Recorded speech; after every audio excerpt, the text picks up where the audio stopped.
सोचिए एक पूरा देश जहां इंटरनेट बंद कर दिया गया हो, जहां लोग सड़क पर हैं और जहां सरकार के खिलाफ बोलना जिंदगी और मौत के सवाल बन चुका हो।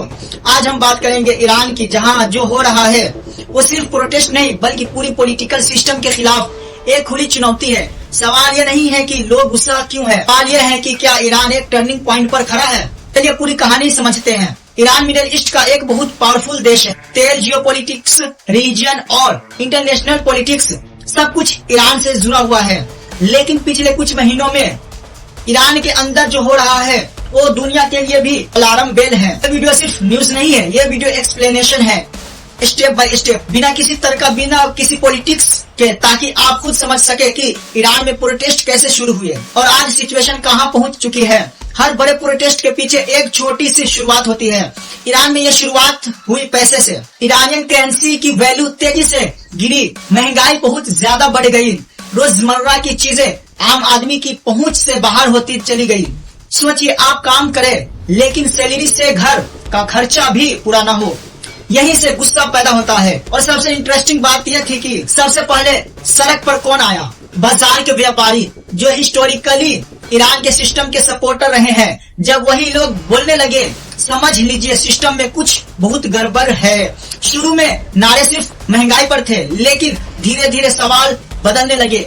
हम इतनी मुश्किल जिंदगी क्यों जी रहे हैं? डिसीजन का हक सिर्फ कुछ लोगों के पास क्यों है? हमारी आवाज का कोई वैल्यू क्यों नहीं? यहीं से प्रोटेस्ट इकोनॉमिक मूवमेंट से पॉलिटिकल मूवमेंट बन गया। अब बात सिर्फ पैसों की नहीं थी, अब बात थी पावर, फ्रीडम, सिस्टम। और जब प्रोटेस्ट पॉलिटिकल हो जाता है तो सरकार उसे सिर्फ प्रोटेस्ट नहीं खतरा समझने लगती है। जब प्रोटेस्ट बढ़ने लगे तो ईरान में एक बहुत बड़ा स्टेप लिया गया। इंटरनेट बंद कर दिया गया, mobile data cut, social media block. सवाल है क्यों? क्योंकि आज के टाइम में इंटरनेट सिर्फ इंटरटेनमेंट नहीं है, ये कोऑर्डिनेशन, प्रूफ और आवाज का जरिया है। इंटरनेट बंद का मतलब प्रोटेस्टर्स एक दूसरे से कनेक्ट नहीं हो पाते, वीडियो बाहर नहीं जा पाती, दुनिया को रियल सिचुएशन नहीं दिखती। ये एक इंफॉर्मेशन ब्लॉक आउट था। और जब इंफॉर्मेशन बंद होती है तो पावर सिर्फ एक तरफा रह जाती है। प्रोटेस्ट बढ़ने के साथ सिक्योरिटी फोर्स का रिस्पॉन्स भी हार्ड होता गया।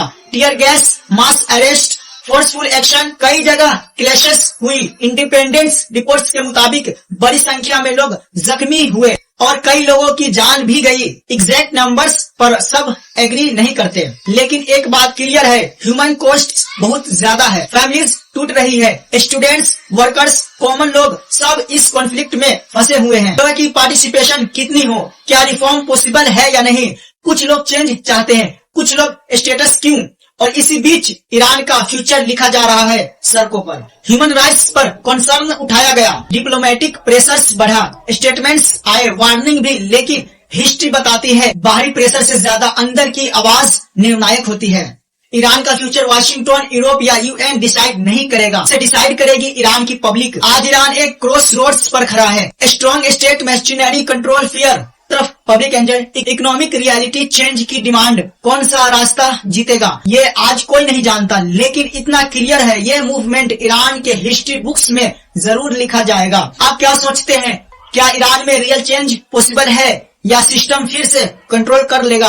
कमेंट में अपनी राय लिखिए। अगर वीडियो समझने लायक लगा हो लाइक, शेयर और सब्सक्राइब जरूर कीजिए। मिलते हैं एक नई एक्सप्लेन वीडियो के साथ। जब तक के लिए bye bye, tata, love you, जय हिंद।